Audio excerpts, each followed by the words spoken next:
Good morning, students. Myself Umesh Dutt, Assistant Professor in Zoology, SPC Government College Ajmer. In class MSc Subject Zoology, Semester Second, paper 6 structure and function of invertebrate types में हम locomotion के अंदर hydrostatic movement in Coelenterata और आज की class में हम annelids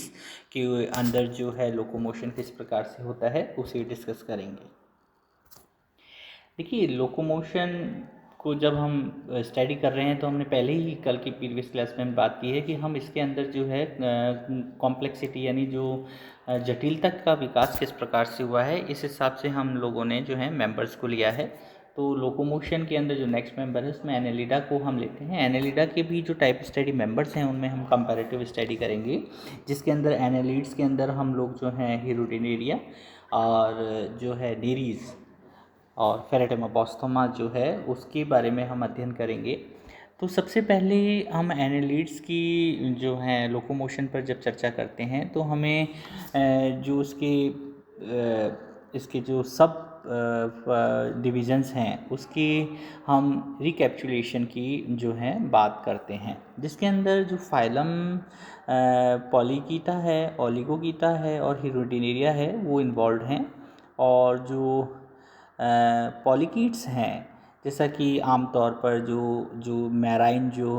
bristles worm है, नेरीज जो इसका रिप्रेजेंटेटिव मेंबर है उसके द्वारा इसे दर्शाया जाता है, उसमें जो है पैरापोडिया के हेल्प के द्वारा इसके अंदर लोकोमोशन होता है। जबकि जो आलिकोकीट्स हैं उसके अंदर जो हैं वो फेरेटेमापोस्थोमा यानी जो अर्थवर्म है और कुछ जो हैं एक्वेटिक जो स्पीशीज़ हैं वो शामिल हैं। इनके अंदर पैरापोडिया तो नहीं होता, परंतु लोकोमोटरी जो ऑर्गन्स हैं उसके आधार पर इनके अंदर सीटास प्रेजेंट होते हैं। और जो एनालिड्स का एक और मेंबर है हिरुडिनिया यानी जॉग, उसका भी हम टाइप स्टडी मेंबर में स्टडी करते हैं। ये पैरापोडिया और सीटे की दोनों की एब्सेंस के द्वारा इसके अंदर लोकोमोशन होता है। और क्योंकि इसकी बॉडी के अंदर क्या है, एक एडेप्टिव कैरेक्टर के आधार पर जो है सकर्स प्रेजेंट होते हैं और उन सकर्स के आधार पर ही ये बॉडी की मस्कुलर एक्टिविटी के द्वारा शरीर की लोकोमोशन को रिप्रेजेंट करता है। इस प्रकार एनालिडा के अंदर जो लोकोमोशन है उसके जो अगर हम कंपोनेंट्स की बात करें तो बेसिकली उसमें 3 कंपोनेंट्स जो हैं इन्वॉल्व हैं। पहला है बॉडी मस्कुलेशन या शरीर की मांसलता, सेकंड जो है हाइड्रोस्टैटिक स्केलेटन या हाइड्रोस्टैटिक कंकाल तंत्र, और जो तीसरा है उसमें हम लोकोमोटरी स्ट्रक्चर्स जो कि स्ट्रक्चर स्पेसिफिक हो चुके हैं। तो इस प्रकार से हम लोकोमोशन की जो सभी जो कोऑर्डिनेटेड जो इसके प्रयास हैं या जो उसके एफर्ट्स हैं उसके आधार पर हम इसके अंदर लोकोमोशन की जो है मैकेनिज़्म की स्टडी करेंगे। तो हम पॉइंट वाइज एक एक चीज़ को उठाएंगे। सबसे पहला है बॉडी मस्कुलेशन, यानी कि लोकोमोशन जो है वो एक जो है इंडिविजुअल या अकेला ही एक जो है मेथड नहीं है, ये इसके बीच के अंदर कई प्रकार की जो एक्टिविटीज़ हैं वो शामिल हैं। तो एनालिडा की सभी प्रमुख जो इसके जो फाइलम वो क्लासेस हैं उनके अंदर सिलोम के आसपास की जितनी भी मसल्स हैं उनकी जो डर्म लेयर्स हैं उनके लेआउट का प्रेजेंस होना बहुत ज़रूरी है। अब शरीर की जो ये जो कवरिंग है उसमें एपिडर्मिस के नीचे सर्कुलर मसल्स की एक लेयर प्रेजेंट होती है और इसके बाद लॉन्गिट्यूडनल मसल्स यानी अनुदैर्ध्य मांसपेशियों की एक परत प्रेजेंट होती है। इसे मैं आपको डायग्राम से रिप्रेजेंट करता हूँ। ओके, सिलोम की और सिलोमिक फ्लूइड की अपन बाद में बात करेंगे। पहले अपन इसका जो बॉडी का मस्कुलर अरेंजमेंट है, जो डर्म्स का अरेंजमेंट है उसकी बात कर रहे हैं। तो सर्कुलर मसल्स और लॉन्गिट्यूडनल मसल्स की अपनी पर्टिकुलर जो है साइट्स होती हैं। पॉलीकीट्स के अंदर जो सर्कुलर मसल्स हैं वो कंपैरेटिवली थिन होती हैं और जो लॉन्गिट्यूडनल मसल्स हैं वो बेसिकली 4 ब्लॉक्स के अंदर डिवाइडेड होती हैं, जिसमें 2 जो हैं वो डॉर्सल और जो 2 हैं वो वेंट्रोलेटरल की डायरेक्शन के अंदर अरेंज रहती हैं। कुछ पॉलीकेट्स में ऑब्लिक यानी तिरछी जो पेशियां हैं वो भी शरीर के अंदर डॉर्सल और वेंट्रल एरियाज पर सर्कुलर मस्कुलर्स के बीच में एक्सटेंड होती हैं या फैली रहती हैं। ऑलिगोकीट्स के अंदर जो लॉन्गिट्यूडनल मसल्स हैं और जो सर्कुलर मसल्स हैं उनमें जो है कंटिन्यूटी रहती है और ये बॉडी के अंदर जो सेगमेंट्स हैं उनके अंदर 2 to 3 सेगमेंट तक ये जो है एक्सटेंड रहते हैं। और ये वेल डेवलप्ड जो ऑब्लिक मसल्स हैं उनके अंदर जो है एरियल कॉन्ट्रैक्शन के कारण जो स्थानीय जो वहाँ पर जिस जगह ये प्रेजेंट हैं उनके अंदर कॉन्ट्रैक्शन यानी संकुचन के कारण शरीर की जो सेगमेंट्स हैं वो एक्सटेंड होते हैं और फिर कॉन्ट्रैक्ट होते हैं। इस कारण से लोकोमोशन के अंदर इसको हेल्प मिलती है। साथ ही साथ ये जो दोनों समूह हैं इनमें जो सिलोम है उसकी इनर सरफेस में जो है वो ट्रांसफर सेप्टा से जो है ये डिवाइडेड होता है और सिलोमिक फ्लूइड की हाइड्रोस्टैटिक प्रेशर के अंदर सिक्वेंशनल चेंजेस के कारण होने वाले प्रेशर का जब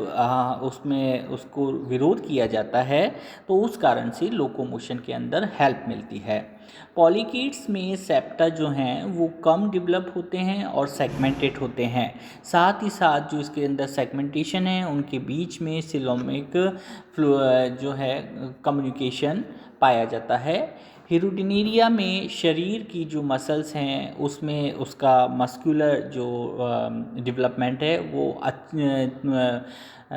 थोड़ा सा एडवांस टाइप का होता है जहाँ पर सर्कुलर और लॉन्गिट्यूडनल मसल्स के बीच में ऑब्लिक मसल्स की भी डबल लेयर प्रेजेंट होती है और साथ ही साथ इन डबल लेयर के साथ साथ उनके बीच में डॉर्सो वेंट्रल मसल्स का जो है वो लॉन्गिट्यूडनल अरेंजमेंट भी प्रेजेंट होता है। अब ये डॉर्सो वेंट्रल मसल्स जो हैं उनके अंदर कॉन्ट्रैक्शन का ही रिजल्ट होता है कि एनिमल जो है वो फ्लैटेड हो जाता है, चपटा हो जाता है जो राउंड एनिमल्स होता है और शरीर के अंदर इस जो है इसकी ओरिजिनल जो स्टेट है और उसके बाद फ्लैटेड स्टेज के अंदर ये जो है अल्टरनेट फॉर्म के अंदर जो है चेंजेस आने के कारण ही एनिमल क्या करता है, फ्लोट कर पाता है या तैर पाता है। पर लोकोमोशन की जो ये 3 कैटेगरीज़ हैं उसके अंदर अगर हम हेरुडिनेरिया की बात करें तो जो हेरुडिनेरिया है उसके अंदर सिलोमिक फ्लूइड जो है या जो हाइड्रोस्टैटिक जो लोकोमोशन का जो टाइप है वो थोड़ा सा रिड्यूस टाइप का होता है यानी डेवलप नहीं होता क्योंकि इसकी जो प्रत्येक खंड में जो मस्कुलर अरेंजमेंट है और जो नर्वस सिस्टम का जो अरेंजमेंट है वो एक पूरा सेट प्रेजेंट होता है और ये एडिसेंट सेगमेंट यानी जो इसके जो आसन खंड हैं आपस में जुड़े हुए होते हैं उसके अंदर मेटामेरिक रूप में जो है रिपीटेड होता है और इनके बीच में नर्व कनेक्शन द्वारा ये एक दूसरे से जुड़े होते हैं जो एक इसके बीच के अंदर well coordinated rhythmic locomotory activity को परमिट करता है यानी एनिमल जो है वो लयबद्ध तरीके से गति करता है और उस गति का परिणाम ही लोकोमोशन या मूवमेंट होता है। प्रथम मूलभूत घटक के अंदर हमने बात की मस्कुलर अरेंजमेंट में जो कि लोकोमोशन के अंदर अपनी हेल्प देता है। दूसरा जो इसका मूलभूत घटक है उसमें है द्रव स्थैतिक कंकाल तंत्र या हाइड्रोस्टैटिक स्केलेटन। अब अगर हम इसकी बात करें तो एक एनिमल में हाइड्रोस्टैटिक जो स्केलेटन सिस्टम है उसके अंदर बेसिकली जो है वो जो इसके बॉडी के अंदर जो एक तरल पदार्थ जो फ्लूइड भरा है उसके साथ एसोसिएशन और उसके आसपास में प्रेजेंट जो मस्कुलर अरेंजमेंट है उसकी कोऑर्डिनेशन पर डिपेंड करता है। मसल्स कॉन्ट्रैक्शन के कारण जो ये फ्लूइड है उसके ऊपर एक प्रेशर जनरेट होता है जिस प्रेशर के कारण ये प्रेशर बॉडी के अन्य भागों में जो है सभी डायरेक्शन के अंदर जो है ट्रांसमिट किया जाता है, प्रेषित किया जाता है। इस प्रकार से एनालिड्स में सिलोमिक जो है स्पेस में जो फ्लूइड भरा रहता है, उस फ्लूइड के साथ साथ आसपास की जो इसके सराउंडिंग एरिया है उसमें मसल्स के अंदर बीच में कोऑर्डिनेशन के कारण हाइड्रोस्टैटिक एंडोस्केलेटन का फॉर्मेशन होता है। सिलोमिक फ्लूइड का जो वॉल्यूम है वो एक स्थिर अवस्था में बना रहता है और नॉर्मल वे में एनालिड्स की जो बॉडी वॉल है उसके अंदर मस्कुलर कॉन्ट्रैक्शन से ही हाइड्रोस्टैटिक प्रेशर में जो है वो रेट के हाइड्रोस्टैटिक प्रेशर की जो रेट है उसके अंदर इंक्रीज़ होती है या उसकी वृद्धि होती है, जो कि रेस्पॉन्स में जो फैसिलिटेट मसल्स हैं उनके अंदर जो है कॉन्ट्रैक्शन का कारण बनती हैं, वो उसका फैक्टर होता है। इस कारण से जो सर्कुलर और लॉन्गिट्यूडनल मसल्स हैं या जिन एनिमल्स के अंदर ये मस्कुलर अरेंजमेंट जो है वेल डेवलप्ड होता है उसके अंदर मसल्स के सेगमेंटेड सेट्स के अंदर कॉन्ट्रैक्शन के कारण जो है उसके पास की जो सेगमेंट्स हैं उनके अंदर भी खिंचाव होता है। तो मांसपेशियों की या मसल्स की एक सेट का जो कॉन्ट्रैक्शन है वो दूसरे सेट के जो है कॉन्ट्रैक्शन या रिलैक्सेशन के साथ एसोसिएटेड रहता है। सिलोमिक फ्लूइड के द्वारा जो पॉलीकेट्स में जो लोकोमोशन का मोड है उसे हम इस डायग्राम के हेल्प से देखते हैं। देखिए, क्योंकि मेटामेरिज्म पाया जाता है शरीर के अंदर खंडी भवन होता है, तो खंडी भवन में कुछ जो हैं साइड्स जो हैं वो श्रिंक होंगी यानी अंदर की ओर कॉन्ट्रैक्ट होंगी और कुछ उस प्रेशर से जनरेट होकर फ्लूइड जब अंदर आगे जाएगा तो रिलैक्स होंगी। ये किस प्रकार से होता है इसे हम देखते हैं। हालांकि पॉलीकेट्स की जो बॉडी की जो मस्कुलर अरेंजमेंट है उसे हम जो है वो वेल डेवलप्ड कैटेगरी में इसको जो है डेवलप्ड फॉर्म के अंदर नहीं कंसीडर किया जाता। उसके बाद भी जो इसके अंदर सिलोम प्रेजेंट है उसके अंदर ट्रांसफर सेप्टा के द्वारा ये क्लासिफाइड मतलब जो है सेगमेंटेड होता है, इसका कंपार्टमेंटाइजेशन होता है। और ट्रांसफर सेप्टा में जो है ये जो है डिवाइडेड होते हैं, जो कि एक तरह से जो बॉक्स अरेंजमेंट होता है यानी बीच बीच के अंदर इंटरवेल्स के अंदर ब्रेकिंग होता है, उसके बीच में सिलोमिक फ्लूइड की जो है प्रेजेंस के कारण ये एक कंटिन्यूटी को परमिट करता है। और पॉलीकेट्स में हाइड्रोस्टैटिक स्केलेटन एक अच्छे फॉर्म के अंदर डेवलप नहीं हो पाता क्योंकि इसके अंदर जो है सेगमेंटेशन है। और ओलिगोकीट्स के बॉडी में शरीर के अंदर मस्कुलेशन जो है वो वेल डेवलप्ड होता है और साथ ही साथ जो ट्रांसफर सेप्टा है उनमें मूवमेंट के कारण ये जो है पार्टिसिपेट नहीं करते हैं। इसके सराउंडिंग जो सेगमेंट हैं उनके अंदर जो सिलोमिक फ्लूइड है ज़्यादातर जो है वो अनएक्टिव फॉर्म के अंदर ही प्रेजेंट होता है। जैसे ही इसके सेगमेंट में ट्रांसफर मसल्स जो हैं वो कॉन्ट्रैक्ट होती हैं और जो सर्कुलर मसल्स हैं वो रिलैक्स हो जाती हैं, इस कारण से सिलोमिक फ्लूइड में जो है इनकम्पैरिसिबिलिटी यानी जो असंपीडनता है उसके कारण स्मॉल सेगमेंटेड और शॉर्ट जो हैं और थिकर सेगमेंटेड के अंदर ये जो है सीक्वेंशियल चेंजेस को शो करता है। सेट्स का एक साथ जो है मतलब उनको रिलैक्स होना या फैलाव है वो एनिमल के आसपास के अंदर जो एरिया है उसमें एक प्रकार से उसको सबस्ट्रेट से अटैच करने के अंदर हेल्प करता है। तो ये आप डायग्राम में देख रहे हैं, इस डायग्राम में जो इसके अंदर बॉडी के 3 सेगमेंट्स को इसमें क्लासिफाइड किया गया है और उन 3 सेगमेंट्स में जो मिडल वाला है उसमें जो लॉन्गिट्यूडनल मसल्स हैं उनके रिलैक्स के कारण जो है इनकम्पैटिबिलिटी जो है स्टेट जो है वो डेवलप हो जाती है और आप लोगों को जो बीच के अंदर का जो इसका जो मस्कुलर एरिया है उसके अंदर जो उसके पेरिफेरल मस्कुलर एरिया हैं उसके अंदर मसल्स के कॉन्ट्रैक्शंस के कारण साइड्स में जो चेंजेस हैं वो नज़र आ रहे हैं। यानी कि जब हमने जो अभी प्रीवियस टॉक की है उसका जब वाइस वर्सा होता है, जब बिल्कुल उसके अपोजिट एक्टिविटी होती है, इसका मतलब ये है कि जब जो सर्कुलर मसल्स हैं वो कॉन्ट्रैक्ट होती हैं तो उस कारण से जो उसके जो लॉन्गिट्यूडनल मसल्स हैं वो रिलैक्स हो जाती हैं और जो बॉडी सेगमेंट है वो क्या होते हैं, अपनी आइडियल स्ट्रक्चर से थोड़े से एक्सटेंड हो जाते हैं, लंबे हो जाते हैं और फ्लैटेड हो जाते हैं, और जो सीटा हैं वो वापस जो है उसकी बॉडी के अंदर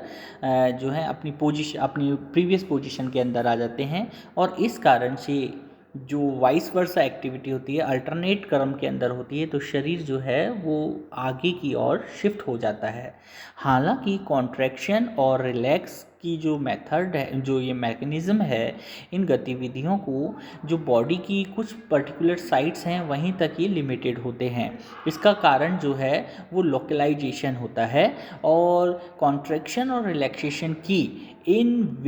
जो ये जो वेव्स हैं, ये जो लहर हैं, वो बेसिकली क्या होती हैं, एक डायरेक्शनल में एक सिरे से दूसरे सिरे की ओर ये मूव करती हैं। और इन मस्कुलर अरेंजमेंट में चेंजेस के कारण, साथ ही साथ सिल्मोइक फ्लूइड के द्वारा जनरेट प्रेशर के कारण एनिमल के अंदर प्रोग्रेसिव लोकोमोशन होता है। टाइप स्टडी मेंबर्स की ही अगर हम बात करें तो पॉलीकिड्स और ओलिगोकिड्स एनालिड्स की तुलना में, पॉलीकिड्स जो हैं वो ओलिगोकिड्स एनालिड्स की तुलना में हेरुडिनेरिया में भी शरीर के अंदर मस्कुलराइजेशन वेल डेवलप होता है, परंतु कंपैरेटिवली सिलोम जो है, सिलोमिक जो लोकोमोशन सिस्टम है वो थोड़ा सा रिड्यूस टाइप का होता है, क्योंकि इसके अंदर ट्रांसवर्स सेप्टा की जो है वो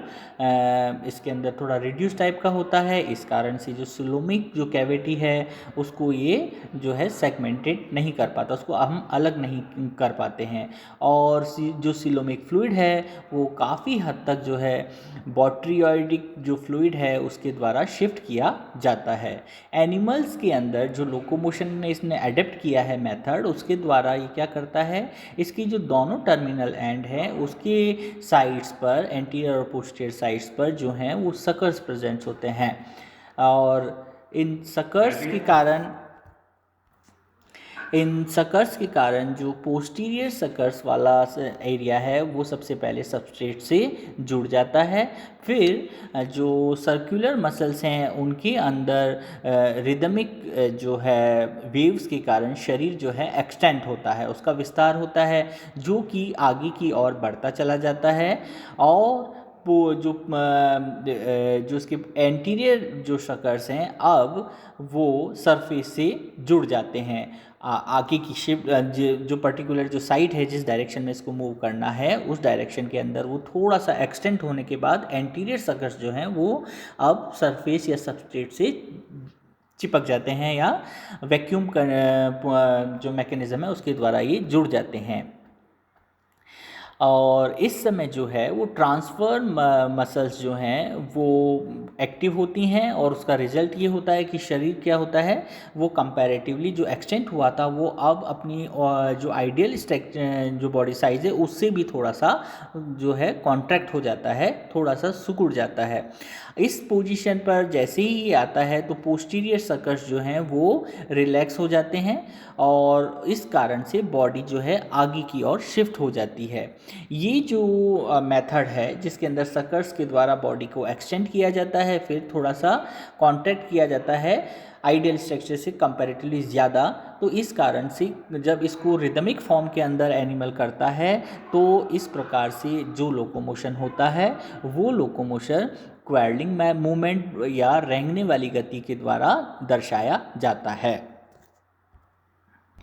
तो आज की क्लास में हमने जो मस्कुलर अरेंजमेंट है, यानी इसके अंदर जो एक्टोडर्म और एंडोडर्म जो अरेंजमेंट है और उसके अंदर मसल्स का अरेंजमेंट है, साथ ही साथ जो इसके अंदर जो सिलोमिक कैविटी है उसके सिलोमिक फ्लूइड के द्वारा और बॉडी के अंदर एडेप्टिव कैरेक्टर यानी सकर्स के द्वारा होने वाले मूवमेंट या लोकोमोशन को हमने स्टडी किया है, जिसके अंदर हम लोगों ने जो ये लॉन्गिट्यूनल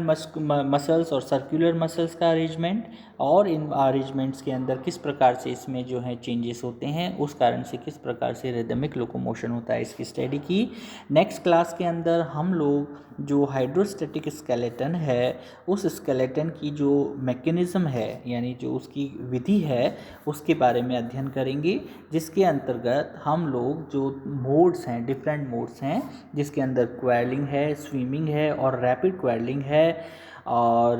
जो है बोरोइंग नेचर है, इसके बारे में अध्ययन करेंगे। Thank you.